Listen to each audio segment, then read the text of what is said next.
இல்ல எனக்கு தெரிஞ்சு வந்து இதுக்கு மேல வந்து மெடிக்கல் சயின்ஸ்ல வந்து ட்ரீட்மெண்ட்ன்றது நான் சொன்னல அந்த 4 ஆங்கிள் ஆக்சிஜன் அப்படி இல்லைன்னா பைப்பேப் அப்படி இல்லைன்னா வென்டிலேட்டர் இல்லைன்னா எக்மோ இதெல்லாம் தான் லைஃப் சேவிங்கா அவருக்கு வந்து அந்த லங்ஸ் வந்து ரீஜெனரேட் அந்த லங்ஸ் சரியாகிற வரைக்கும் இதில் வச்சு மெயின்டைன் பண்ணலாம். இதை தாண்டி இந்த கேப்ல போற கேப்ல அந்த இன்ஃபெக்ஷன் லங்ஸ்ல மட்டும் இல்லாம ரத்தத்தில் கலந்து கிட்னி லிவர் மல்டி ஆர்கன்ஸுக்கு போகுது அப்படின்னா நம்ம தோத்துட்டோம்னு அர்த்தம். கிருமி ஜெயிச்சிருச்சுன்னு எல்லா இடத்துலையும் நம்ம ஜெயிச்சுக்கிட்டே இருக்க முடியாது. ஏன்னா கிருமிகளும் வந்து பார்த்தீங்கன்னா வந்து ஒரு வல்னரபிள் பாப்புலேஷன் கிட்ட தான் அதுவும் அதோட ஆட்டத்தை காமிக்க முடியும். வல்னரபிள் யாரும் நான் சொன்னல இந்த எதிர்ப்பு சக்தி குறைவா இருக்கிறாங்க. ஸோ அவங்கள வந்து காப்பாற்றுறது ரொம்ப டஃப் டாஸ்காக இருக்கிறனால தான் இந்த வேக்சின் ஒரு ப்ரிவென்ஷன்ன்ற ஒரு ஆங்கிள் நான் பேசிக்கிட்டு இருக்கேன். இதே சின்ன வயசு இப்போ நீங்களும் நானும் அப்படின்றது வந்து நீங்கள் போய் தடுப்பூசி போட்டீங்கன்னு நான் கேட்கவே மாட்டேன். ஏன்னா உங்களுக்கு எதிர்ப்பு சக்தி நல்லா இருக்கும், ஆன்டிபயோட்டிக் போட்டால் உங்களுக்கு கேட்கும். ஆனால் இதே 75 வயசில் இருக்கிற இளங்கோவன் ஐயாவுக்கு வந்து இந்த ஆன்டிபயோட்டிக்கு எதிர்ப்பு சக்தி எல்லாமே கம்மி.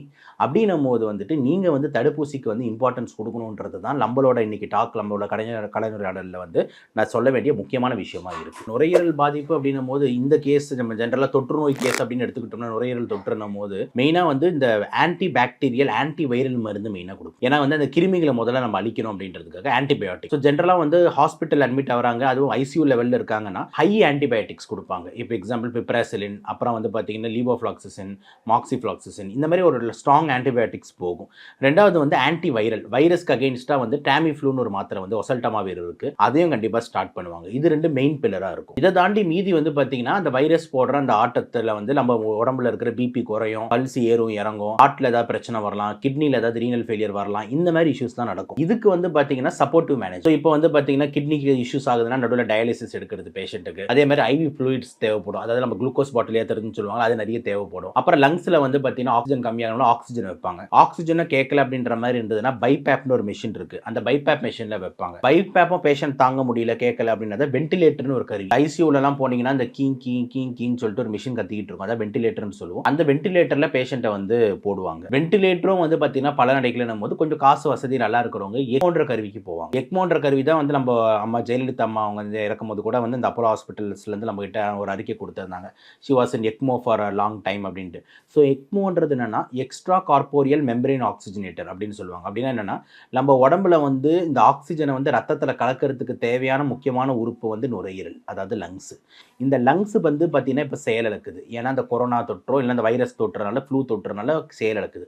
அப்போ அந்த லங்ஸ் பண்ணுற வேலையை வேற ஏதாவது ஒன்று பண்ணும். ஒரு தொற்று வருதுன்னா எல்லாருக்கும் ஒரே மாதிரி இருக்கு. ஃபர்ஸ்ட் பாயிண்ட், அது எதை பேஸ் பண்ணி அதிகமாக வந்து அதோட ஆட்டத்தை இருக்கும், எதை பேஸ் பண்ணி கம்மியாக ஆட்டத்தை இருக்கும்னு பார்த்தீங்கன்னா அந்த பேஷண்ட்டோட வயசு, அந்த பேஷண்ட் வந்து பார்த்தீங்கன்னா இருக்கிற இணை நோய்கள், அந்த பேஷண்ட் வந்து பார்த்தீங்கன்னா எந்தெந்த ஆன்டிபயோட்டிக்ஸ்லாம் அவருக்கு ரெஸ்பாண்ட் ஆகும் ஆகாது, இது எல்லாமே பேஸ் பண்ணி தான் அந்த தொற்று நோய் அதிகமாகுமா இல்லையான்ட்டு. இப்போ எக்ஸாம்பிள் இதே நம்ம இளங்கோவன் சார் வந்து பார்த்தீங்கன்னா ஒரு 25 வயசு பையனாக இருந்திருந்தாருன்னா இவ்வளோ தூரம் ஆயிருக்கவே ஆயிருக்கு. மேபி வீட்லேயே இருந்திருப்பாரு, கொஞ்சம் ஒரு 2 நாள் ஆன்டிபயோட்டிக் போட்டுப்பாரு, ரெஸ்ட் எடுத்திருப்பாரு, திருப்பி அடுத்த வாரம் வந்து கட்சி வேலைகளை பார்க்க போயிரு. ஆனால் இப்போ ஒரு வயது காரணமாக பிளஸ் வந்து பார்த்தீங்கன்னா அவருக்கு வந்து பார்த்தீங்கன்னா இணை தொற்று நோய்கள் கண்டிப்பாக ஏதாவது சுகரோ இல்லை பிபியோ கொஞ்சம் இதெல்லாம், ஏன்னா உறுப்புகளே வயசாகுது. இப்போ இதெல்லாம் ஏஜிங் பிளஸ் இணை தொற்று நோய்கள் இருக்கும் போது இப்போ வைரஸ் வரும்போது வைரஸ் வந்து எப்பெல்லாம் என்ன நடக்குது, வைரஸ் உள்ள வரும்போது இவருக்கு ஆல்ரெடி இவ்வளோ பிரச்சனையே பிளஸ் இவ்வளோ பிரச்சனை இருந்ததுன்னா அவங்க எதிர்ப்பு சக்தி குறைவா இருக்கும். அப்போ வைரஸோட ஆட்டம் அதிகமாகும். அப்போ வைரஸ் வந்ததுன்னா கூடவே பாக்டீரியான்னு ஒன்று வரும், அந்த பாக்டீரியா பேர் தான் ஸ்ட்ரெப்டோகாக்கஸ் நிமோனியான்னு சொல்லுவாங்க. அப்போ இந்த வைரஸும் பாக்டீரியா சேர்ந்து ஆட்டம் போடுது. அந்த உடம்புனால வந்து அந்த கோப்பப் பண்ணி சண்டை போட முடியும். நம்ம தர ஆன்டிபயோட்டிக்ஸும் ஓரளவுக்கு வந்து ஒர்க் அவுட் ஆகும். பட் ஆனால் சில கேசஸ்ல வந்து பார்த்தீங்கன்னா ஒரு 10 to 15 விழுக்காடு கேசஸ்ல ஒர்க் அவுட் ஆகாது. 85% கேசஸ் ஒர்க் அவுட் ஆகும், ஒரு 15% கேசஸ்ல ஒர்க் அவுட் ஆகாது. அப்படி ஆகாத போது இந்த வைரஸ் பாக்டீரியா அதிகமாகி லங்ஸை தாண்டி பிளட்டுக்கு கலந்து பிளட்ல வந்து வந்துச்சுன்னா அது பேர்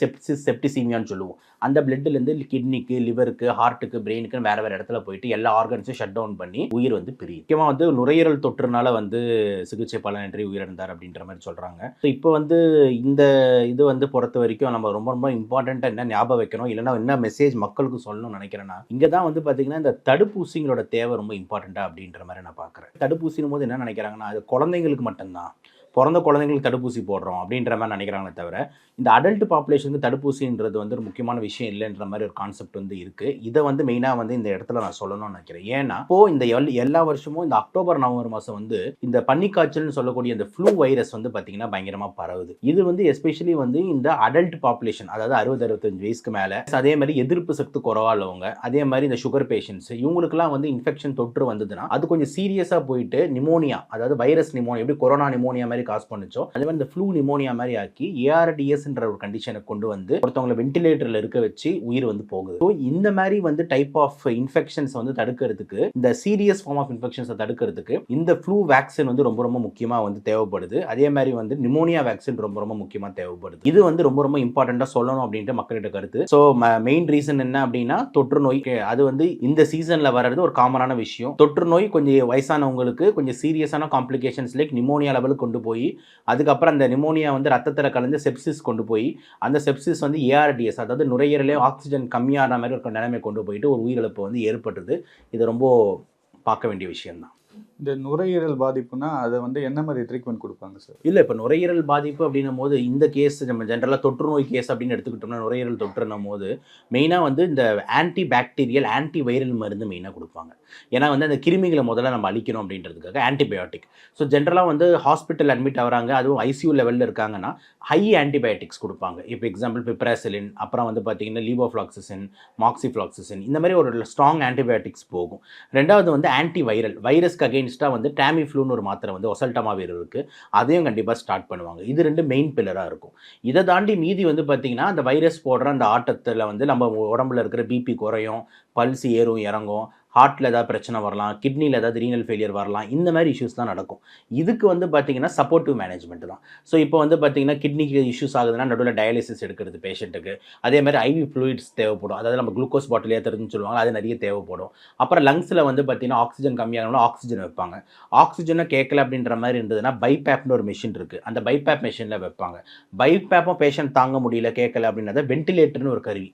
இந்த ஐசியூலலாம் போனீங்கன்னா இந்த கீன்னு சொல்லிட்டு ஒரு மிஷின் கத்திக்கிட்டு இருக்கும், அதான் வென்டிலேட்டர்னு சொல்லுவோம். அந்த வென்டிலேட்டரில் பேஷண்ட்டை வந்து போடுவாங்க. வென்டிலேட்டரும் வந்து பார்த்திங்கன்னா பல நடைகளும் போது கொஞ்சம் காசு வசதி நல்லா இருக்கிறவங்க எக்மோன்ற கருவிக்கு போவாங்க.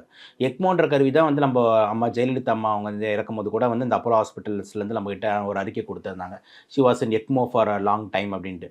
ஸோ எக்மோன்றது என்னென்னா எக்ஸ்ட்ரா கார்போரியல் மெம்பரேன் ஆக்சிஜனேட்டர் அப்படின்னு சொல்லுவாங்க. அப்படின்னா என்னென்னா நம்ம உடம்புல வந்து இந்த ஆக்சிஜனை வந்து ரத்தத்தில் கலக்கிறதுக்கு தேவையான முக்கியமான உறுப்பு வந்து நுரையீரல், அதாவது லங்ஸ். இந்த லங்ஸ் வந்து பார்த்தீங்கன்னா இப்போ செயலிழக்குது. ஏன்னா இந்த கொரோனா தொற்றோ இல்லை இந்த வைரஸ் தொற்றுனால ஃப்ளூ தொற்றுனால செயலிழக்குது. அப்போ இந்த லங்ஸ் பண்ணுற வேலையை வேறு ஏதாவது ஒன்று